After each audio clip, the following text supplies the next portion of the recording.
Hi everyone, my name is Kayla Hempel and I will be presenting on the biology of the organism and the process involved. So we decided to go with a case about Ian Huntley, and he's on the left, and on August 4th, 2002, he murdered 10-year-old Holly Wells and 10-year-old Jessica Chapman in Soham, Cambridgeshire, England. He was the school caretaker, and his girlfriend was a teaching assistant at the school where the girls attended. Holly and Jessica were hanging out at Holly's house, and they were having like a little summer party, and they decided to leave the house and go get snacks at a local store without telling their parents. And so they were walking to the store and they passed by Ian's house, and then Ian was outside with his dog, and they stopped and like asked if the dog was okay because the dog was like dirty. And so he invited them into the house, and it also said that one of the girls had a bloody nose, so Ian offered to help her clean it up. And so he invited them into the house and claimed that his girlfriend was inside and they were going to help her clean up her bloody nose, and within minutes the two girls were murdered. So after the girls went missing, several witnesses came forward, including Huntley, who claimed to have seen the girls before they disappeared. Huntley did TV interviews, and his unusual interest in the case, along with his emotional involvement, since he was the caretaker of the school, made investigators suspicious. His house was searched to eliminate him as a suspect, along with the other witnesses, and they found in Ian's house that each room was cleaned with a lemony cleaning fluid, and his car had also been extensively cleaned. They found traces of brick dust, chalk, and concrete of the same type used to pave the road leading to the girls' bodies around the wheels. The trunk lining in his car was also removed and replaced with carpet from his living room or some other type of room, but it was carpet.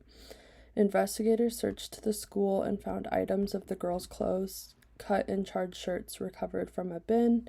Fibers removed from those clothing was a precise match to samples retrieved from Huntley's body and clothing, and his fingerprints were on the bin. This led to his arrest for a minimum term of 40 years. His girlfriend was also convicted for 3.5 years for conspiring with Huntley and providing him with a false alibi. So, the biology of the organism. Huntley drove his car 20 miles away from his home after he killed the girls, dumped them in a ditch, and tried to set them on fire to lose forensic evidence. And that's why his girlfriend was convicted, was because she was the one who suggested to set them on fire.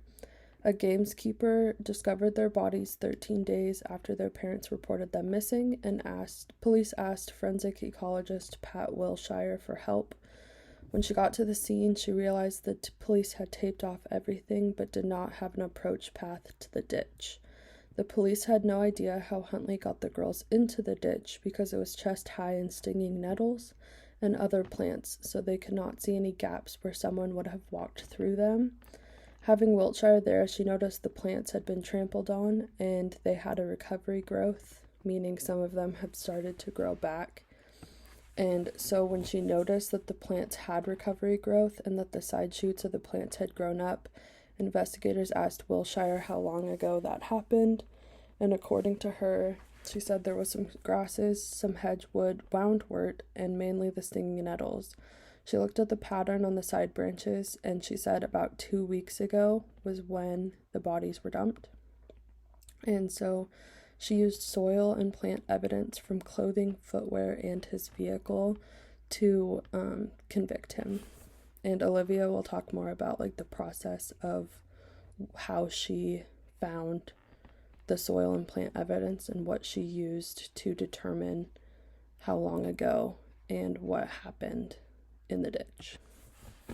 So a little bit about stinging nettles. Stinging nettles stands 3 to 7 feet tall in the summer and dies down to the ground in the winter. The leaves and stems are very hairy with non-stinging hairs.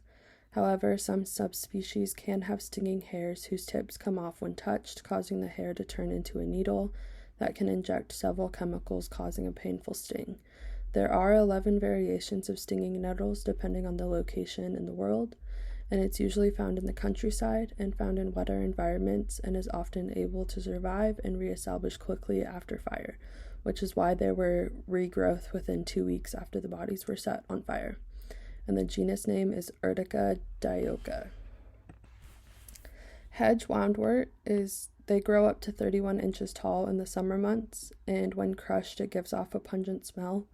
And the gamekeeper remembered that there was some pungent smell, and that's how he knew that there was something wrong, so he went to check it out, and that's where he found the bodies. The genus name is Stachys sylvatica, and investigators mostly focused on stinging nettles due to them growing back, and they could use the growth to determine when the bodies were dumped in the ditch.